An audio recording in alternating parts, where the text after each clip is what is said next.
travel graphs. And now the difference, I suppose, is when you did look at it in year 8 with travel graphs, they were usually nice straight lines and things like that. And they would ask you questions like, oh, when has the car stopped? And you'd look at the graph and go, oh, look, it's flat. Well, if you think about it, if it's flat, the slope of that line is 0, so the velocity is 0. You've actually done a bit of calculus there to work out, oh, that's when it's stationary. And even when they had the slope line and they said, how fast is the car going? Well, it's the slope of the line. Again, you differentiate it and away you go. But you did it in a much more simplistic way. But what that means is we don't need to have straight lines. So I could have a question like this. Now, the ball, don't make the mistake here of thinking, oh, the ball is bouncing in a parabola. It's not. The ball is just bouncing up and down because, of course, t is time as it goes along. But any projectile motion, whether it be going up and down or if we throw it or what have you, we'll describe a parabola. So here's a very simple one. It's equation, which we can work out quite easily. So if they give us a graph, but not an equation, as I say, it's quite easy because we know it's a parabola. It's an upside down one. We've got some x-intercepts there, so we can work out the roots. And we've got a vertex, so we can work out what the actual equation is if they don't give it to us. So x equals 5t 8 minus t. Okay, distance is the total amount travelled, okay, which is different to displacement. Now, those of you that do physics, of course, are going, yeah, well, of course. Who doesn't do physics? So we've got one, just two? Wait. Okay, well, in that case, you've probably got an advantage over the others because physics has brainwashed you into certain ideas and what have you. So actually, we're now going to do it the right way. Okay, so in maths, we take it all back to the first principles idea. We don't worry about formulas and things like that.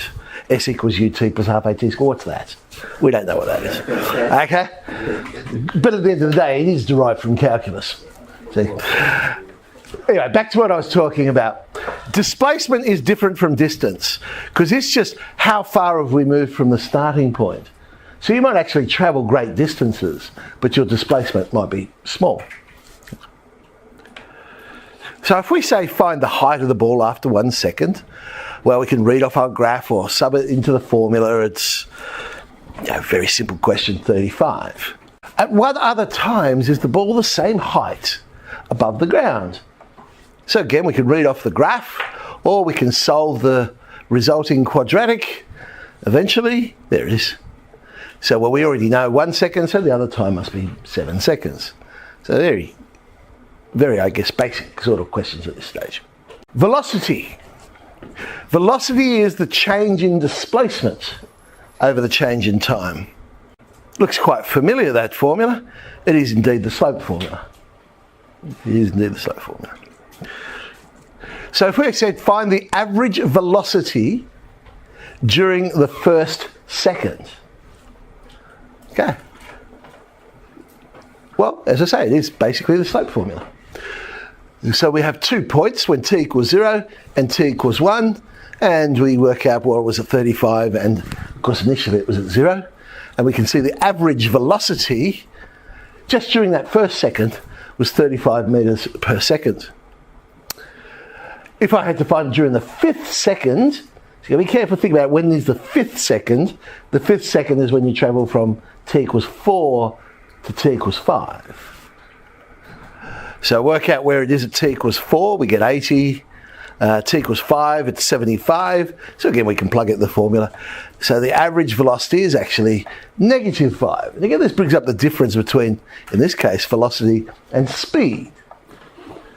With velocity, and with displacement for that matter, negatives are very important because it tells us about direction. So -5 tells me on average we're travelling down rather than travelling up. Now, find the average velocity during its 8 seconds in the air. Was 0. So on average, didn't move at all. Now, average speed is the distance over time. It is that classic formula that we know, speed equals distance on time. So that's the main difference. So if I was to find the average speed during its 8 seconds in the air, well, that's a different matter, because it did travel. And it travelled 160. So the average speed during that time was 20 metres per second, whereas its average velocity was 0. That's just a little starting point there before we move into some other ideas.